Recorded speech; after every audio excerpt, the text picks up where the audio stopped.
নমস্কার প্রিয় বন্ধু মিডিয়ায় আপনাদের স্বাগত এবং আপনারা দেখছেন প্রিয় বন্ধু বাংলা সত্যের সন্ধানে সর্বদা আমি শুদ্ধশীল। বন্ধুরা, আসন্ন লোকসভা নির্বাচন অফিসিয়ালি এখনো ঘোষণা হয়নি, কিন্তু তার ঢাকে কিন্তু কাঠিটা পড়ে গেছে এবং সেই লোকসভা নির্বাচন এই বঙ্গ রাজনীতির জন্য কিন্তু অত্যন্ত গুরুত্বপূর্ণ হতে চলেছে।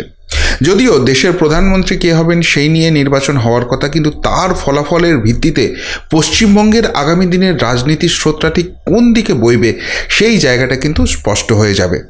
এবং যেটা রাজনৈতিক বিশেষজ্ঞরা মনে করছেন এবং রাজনৈতিক দলগুলোও খুব ভালোভাবে বুঝতে পারছে যে এই রাজ্যে শাসক দলের বিরুদ্ধে কিন্তু একটা ক্ষোভ সাধারণ মানুষের মধ্যে সঞ্চারিত হয়েছে এবং তার ফলে এই বাংলা থেকে যদি 30 থেকে 35টি আসন বিজেপি তুলে নিয়ে যেতে না পারে, তাহলে বিজেপি যে এই দুর্নীতি বিরোধী লড়াইয়ে আন্তরিক এবং পরবর্তীকালে এই রাজ্যে তারা ক্ষমতায় আসতে পারে এই ইঙ্গিত কিন্তু তারা দিতে পারবে না। ফলে বিজেপির যে ভাঙনটা দেখা দিয়েছে, আমরা দেখেছি বিভিন্ন জনপ্রতিনিধি, বিধায়ক, সাংসদ তারা কিন্তু বিজেপি ছেড়ে তৃণমূল কংগ্রেসে যোগদান করেছে। সেই প্রবণতা আরও প্রবল হবে যে এই রাজ্যে যে ঘটনাই ঘটে যাক, এখনও মমতা ম্যাজিক অটুট এবং এই রাজ্যে রাজনীতি করতে গেলে তৃণমূল কংগ্রেস ছাড়া গতি নেই। এবং সাধারণ মানুষ, সাধারণ ভোটার যারা আছেন তারাও কিন্তু হতাশ হয়ে যাবেন, তারাও কিন্তু ভাবতে শুরু করবেন যে এত প্রতিবাদ, এত প্রতিরোধ, তারপরেও তো ভোট বাক্সে তার কোনো এফেক্ট নেই। মানুষ কিন্তু 500,000 টাকাতেই বিক্রি হয়, তাদের ভোট কিন্তু তারা ওই 500,000 টাকার বিনিময়েই তুলে দেয়। ফলে বিজেপির পথ চলাটা এই বঙ্গে রীতিমতো চাপ হয়ে যাবে। অন্যদিকে তৃণমূল কংগ্রেস তারা খুব ভালোভাবে জানে যে তাদের বিরুদ্ধে এত অ্যান্টি ইনকামবেন্সি শুরু হয়ে গেছে, এত বেশি দুর্নীতির অভিযোগ হয়েছে এবং সবথেকে বড় কথা, শিক্ষিত যে যুব সমাজটা রয়েছে তারা কিন্তু তাদের দিকে চোর চোর করে আঙুল তুলছে, কেননা তাদের ভবিষ্যৎটা, তাদের জীবনটা, তাদের চাকরিটা চুরি করে নিয়েছে তৃণমূল সরকার, তৃণমূলের নেতা মন্ত্রীরা। এই দাবি কিন্তু উঠে গেছে। ফলে এই পরিস্থিতিতে যদি বিজেপি 30-35টি আসন নিয়ে চায় এবং তারা যদি সিঙ্গেল ডিজিটে নেমে আসে বা 10-12টি আসনও পায় তারা, তাহলে কিন্তু আগামী দিনে নবান্নের গদি আর মমতা বন্দ্যোপাধ্যায় টিকিয়ে রাখতে পারবেন না, সম্ভব নয়। এবং সেই জায়গা থেকে তৃণমূল কংগ্রেসের ভাঙনটা তখন ত্বরান্বিত হবে, দলটা টুকরো টুকরো হয়ে যেতে পারে এবং সেই জায়গায় রাজ্যে রাজনৈতিক পালাবদল যে কোনো দিন, যে কোনো মুহূর্তে হয়ে যেতে পারে। ফলে বাংলার ক্ষেত্রে লোকসভা নির্বাচনের যে লড়াইটা, সেটা কিন্তু অত্যন্ত ইন্টারেস্টিং হতে চলেছে এবং এই লড়াইয়ে বাকি রাজনৈতিক দলগুলির থেকে বিজেপি একটা অ্যাডেড অ্যাডভান্টেজ পাচ্ছে এবং সেটা পাচ্ছে শুভেন্দু অধিকারীর জন্য। একজন যে বিরোধী দলনেতা পশ্চিমবঙ্গে আছে, যে বিরোধী দলনেতাকে দেখলে শাসক ভয় পাচ্ছে, স্বয়ং মুখ্যমন্ত্রী পালিয়ে পালিয়ে বেড়াচ্ছেন, তাকে প্রতি পদে তাড়া করে বেড়াচ্ছেন, এই জিনিস কিন্তু 2011 পরিবর্তনের পর থেকে বাংলা দেখেনি এবং সেই জায়গা থেকে কিন্তু শুভেন্দু অধিকারীর উপর আস্থাটা ক্রমশ বাড়ছে পদ্ম শিবিরে এবং খুব স্বাভাবিকভাবে চাপ বাড়ছে তৃণমূল শিবিরে। ফলে তারা একটা হাওয়া তোলার চেষ্টা করছে, এই শুভেন্দু অধিকারীকে নিয়ে নাকি বিজেপি অখুশি এবং তাদের কিছু পেটোয়া ঢুকিয়ে দেওয়া আছে গেরুয়া শিবিরের মাধ্যমে, তাদের মাধ্যমে এই বিদ্রোহটাকে সঞ্চারিত করার চেষ্টা করছে। তারা বারবার প্রমাণ করার চেষ্টা করছে শুভেন্দু অধিকারীকে এবং সুকান্ত মজুমদারকে আলাদা শিবিরের লোক। শুভেন্দু অধিকারীর সঙ্গে দিলীপ ঘোষের প্রবলেম আছে, শুভেন্দু অধিকারী হচ্ছে তৎকাল নেতা, তাকে নাকি আদি বিজেপি মেনে নিতে পারছে না, এমনকি শুভেন্দু অধিকারীকে নিয়ে সংঘেরও নাকি যথেষ্ট অ্যালার্জি আছে। এমনকি শুভেন্দু অধিকারী এই রাজ্যে বিজেপিতে যোগদানের পর থেকে শুধুই নাকি হার জুটেছে এবং সেই জায়গা থেকে অমিত শাহ থেকে শুরু করে নরেন্দ্র মোদী, জেপি নাড্ডা সকলেই শুভেন্দু অধিকারীকে নিয়ে অস্বস্তিতে। সাপের ছুঁচো গেলা অবস্থা, তাকে রাখবেন না বার করবেন এই ভাবতে ভাবতেই নাকি তাদের মাথা খারাপ হয়ে যাচ্ছে। কিন্তু বাস্তব চিত্রটা কি? বাস্তব চিত্রটা হচ্ছে নরেন্দ্র মোদী থেকে অমিত শাহ তারা কিন্তু কেউ এলেবেলে নন, তারা হচ্ছেন পোর খাওয়া রাজনীতিবিদ। একটা দলকে দেশের ক্ষমতায় রেখে দিয়েছেন এত দৃঢ়তার সঙ্গে এবং শুধুমাত্র তাই নয়, সারা ভারতবর্ষে বিজেপিকে ছড়িয়ে দিচ্ছেন, বিভিন্ন রাজ্য জয় করছেন এবং যেসব রাজ্যে বিজেপি কোনোদিন পতাকা ধরারও সেই অর্থে লোক পায়নি, সেখানে গিয়েও বিজেপির এক্সপ্যানশন ঘটছে। এক্সাম্পল পশ্চিমবঙ্গ, 4% পার্টি বলা হতো, আজকে তারা প্রধান বিরোধী দলের জায়গায় বসে আছে এবং যেভাবে মমতা বন্দ্যোপাধ্যায় সরকারের ঘাড়ে নিঃশ্বাস ফেলছে, যে কোনো দিন, যে কোনো মুহূর্তে তারা ক্ষমতা দখল করতে পারে এই রাজ্যে, এই হাওয়াটা, এই বিশ্বাসটা উঠে গেছে। দাক্ষিণাত্যে সেই একই জিনিস করছেন। ফলে তাদের রাজনৈতিক প্রজ্ঞা নিয়ে, নরেন্দ্র মোদী, অমিত শাহের রাজনৈতিক প্রজ্ঞা নিয়ে বলার নতুন করে কিছু নেই এবং এই জায়গাতে অমিত শাহরা বুঝতে পারছেন যে এই বাংলায় 35 আসন জেতা সম্ভব, এবং সেটা সম্ভব একটাই শর্তে, সেটা হচ্ছে শুভেন্দু অধিকারীর যে রাজনৈতিক অভিজ্ঞতা আছে সেটাকে কাজে লাগাতে হবে। এই যে তৃণমূল বারবার ফাঁদ পাতার চেষ্টা করছে, এইখান থেকেই শুভেন্দু অধিকারীর ইম্পর্টেন্স বোঝা যাচ্ছে, এবং তার সাংগঠনিক যে দক্ষতা আছে সেটা প্রশ্নাতীত, এবং যেহেতু বিজেপির হাতে সেই জায়গাটা রয়েছে সেটাকে কাজে লাগাতে হবে।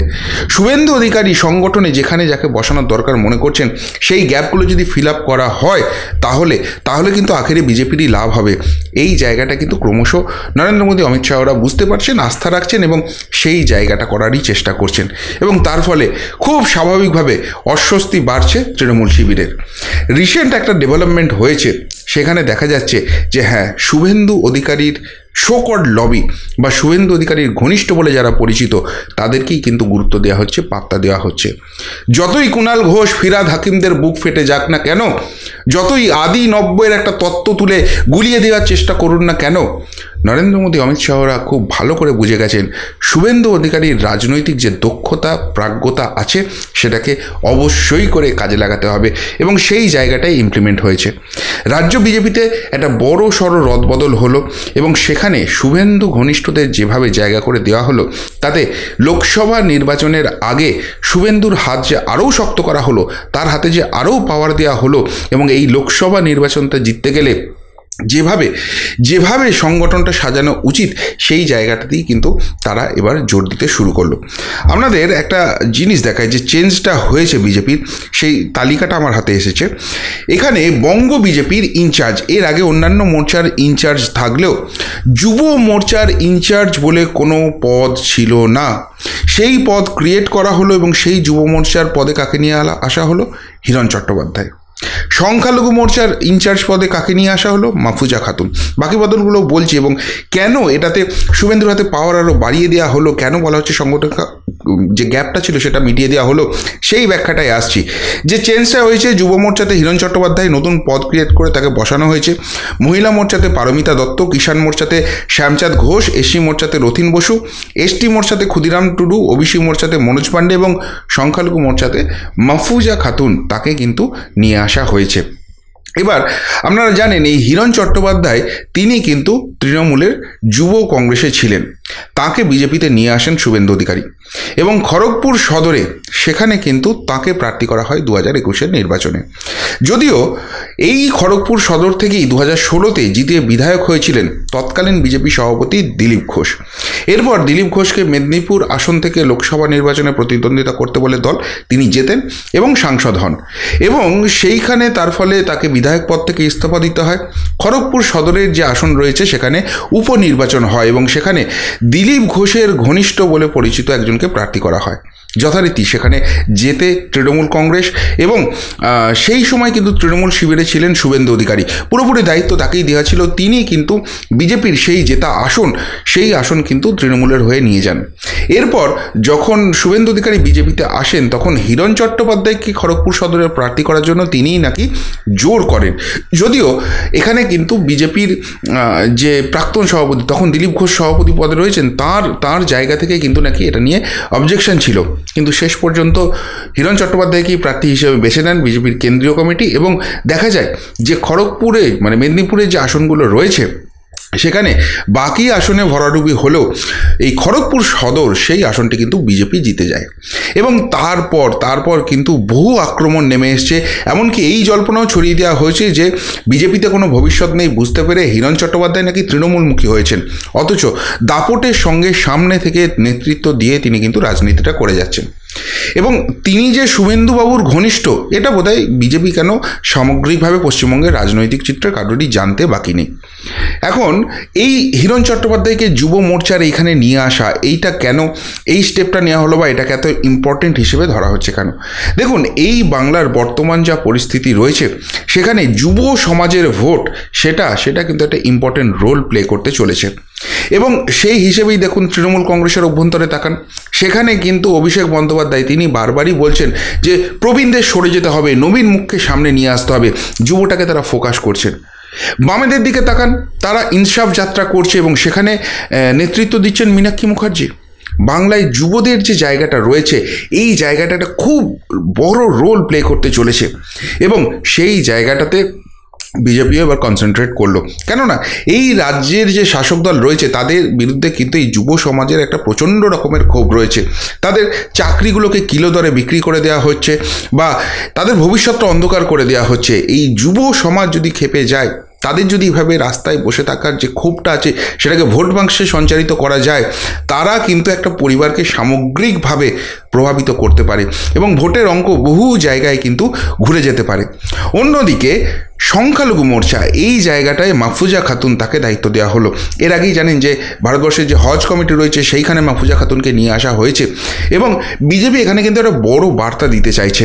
তারা কিন্তু বারে বারেই বলছে, যেটা একসময় ভাবা হতো বিজেপি মানেই হিন্দুত্বের রাজধানী, হিন্দুদের বাইরে সেখানে কিন্তু কোনো রকম কোনো ভোট ব্যাংক বিজেপির নেই। কিন্তু শুভেন্দু অধিকারীরা একটা জিনিস স্পষ্ট করে দিচ্ছেন, যারা যারা এই রাষ্ট্রবাদী মুসলিম রয়েছে তাদের নিয়ে বিজেপির কিন্তু কোনো অ্যালার্জি নেই। যারা জন্মগতভাবে বছরের পর বছর ধরে ভারতেরই আদি বাসিন্দা, তাদের নিয়ে কোনো প্রবলেম নেই। কিন্তু যারা ভারতের খাবো, ভারতেই থাকবো, অথচ ভারতের হারে উল্লাস প্রকাশ করব, তাদেরকে কিন্তু বদলের সময় হয়েছে। ফলে এই যে দেশপ্রেমী যে মুসলিমরা রয়েছেন, সংখ্যালঘু সমাজ রয়েছেন, তাদের কিন্তু কাছে টানার বার্তা দিচ্ছে বিজেপি। এবং এই ভোটটা যদি সত্যিই বিজেপি শেষ পর্যন্ত নিজেদের দিকে টেনে আনতে পারে, তাহলে কিন্তু তৃণমূলের পক্ষে বড় ধাক্কা। কেননা আগেই বলেছি যে তৃণমূলের বর্তমান যা সিচুয়েশন রয়েছে, সেখানে কিন্তু তাদের যে সংখ্যালঘু ভোটটা কনসলিডেট করেছিল 2021-এ, সেখান থেকে 3 to 4% একটা স্প্লিট করার চান্স দেখা যাচ্ছে এবং যেটা হয়তো ঘুরিয়ে বামেদের বক্সে, কংগ্রেসের বক্সে, আইএসএফের বক্সে যাওয়ার চান্স আছে, যে কারণে কংগ্রেসের সঙ্গে জোট করার জন্য তারা এতখানি মরিয়া হয়ে গেছে। কিন্তু এই ক্ষেত্রে যদি 3% বা 4% সত্যিই ওই দিকে যায়, তাহলে তৃণমূলের ভোট 3 to 4% কমবে। কিন্তু যদি 2% ভোটও এই যারা দেশপ্রেমী সংখ্যালঘু সেই ভোটটা বিজেপি নিজেদের দিকে নিয়ে আসে, তাহলে সেই 2% বিজেপি তৃণমূলের কমছে, 2% আবার বিজেপির বাড়ছে, অর্থাৎ অ্যাকচুয়ালি 4%-এর ডিফারেন্স হয়ে যাচ্ছে। এই জায়গাটা মাথায় রেখেই কিন্তু মাহফুজা খাতুন, তাকে কিন্তু সংখ্যালঘু মোর্চার ইনচার্জ করা হলো এবং এই যে পোস্টগুলো দেওয়া হলো, এরা কিন্তু সকলেই শুভেন্দুবাবুর ঘনিষ্ঠ, এইরকম একটা বার্তা কিন্তু উঠে আসছে।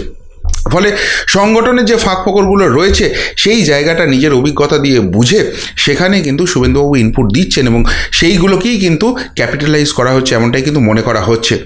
যুব মোর্চার প্রেসিডেন্ট পদে ইন্দ্রনীল খাঁ রয়েছেন, কিন্তু এই রাজ্য রাজনীতিতে যুব মোর্চার যে একটা ঝাঁপিয়ে পড়ার জায়গা রয়েছে, একটা বড়সড় আন্দোলনের জায়গা রয়েছে, সেই ঝাঁজটা কিন্তু দেখা যাচ্ছে না।